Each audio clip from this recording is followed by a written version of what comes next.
Всем привет! У нас новый образец. Наконец-то я подобрал цвет. Вот этот страдательный шаблон, по которому я подбирал цвета. Здесь у нас слоев, наверное, 6 разных цветов декоративки. Вот протерто до предыдущего слоя, до предыдущего цвета. И он мне не понравился. Он не подошел он по температуре и по цвету. Немножко он отличался. Ну, камера этого не передает, но глазами это очень заметно. И вот у нас есть образец, который уже полностью готов. Этот образец поедет в Ковель, он будет на стенде. И вот под этот мрамор это все сделано. Старался я его сделать в идеале, то есть заглянцевать его прям вот так. Вы мое отражение вот видите. И вот на самом мраморе мое отражение тоже видите. Вот. Есть на мраморе, все думают, что мрамор прям в идеале. Есть такие вот микросколы по прожилкам, микро такие поры, микро такие разные червячки. Вот, на самом мраморе это присутствует всегда. Будет ли видно в отражении, не знаю.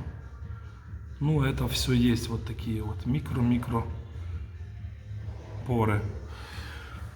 Такими прям дорожками они сделаны, эти микропоры. А вот здесь наш мрамор настоящий. Здесь тоже есть микропоры, микрочервячки. Но уже более качественно все исполнено. Ну и этот у нас образец, это то, что я говорил, что цвет не подошел. Вот даже заметно здесь такой более красный, а здесь более серый. И вот наш камин. И оно того стоило немножко потерпеть и пару лишних слоев намазать, потому что я наношу эту краску, то есть этот цвет, эту венецианочку. Она вроде бы по цвету совпадает, такая же красная, все.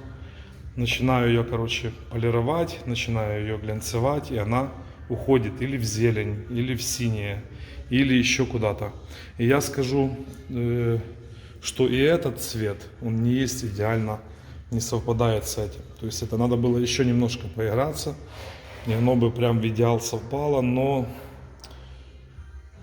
оно того не стоит. Оно того не стоит. Очень много времени это подсушить, шлифануть, полирнуть, нанести. Подсушить, шлифануть, полирнуть, нанести. То есть я пока подбирал цвет, я спокойно мог нанести 3 таких же камина. Вот этот подбор цвета, оно забирает очень много сил.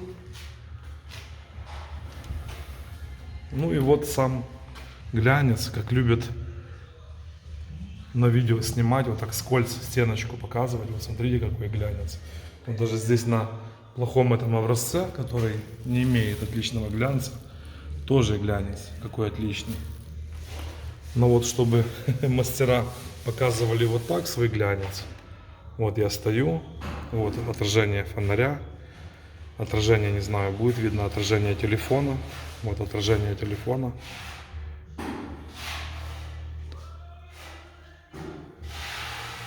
Это все наносилось такими полунедомесиками, наносило это и валиками, отпечатывал как в романской технике и прорисовывал вот эти прожилки с кулечка, червячки.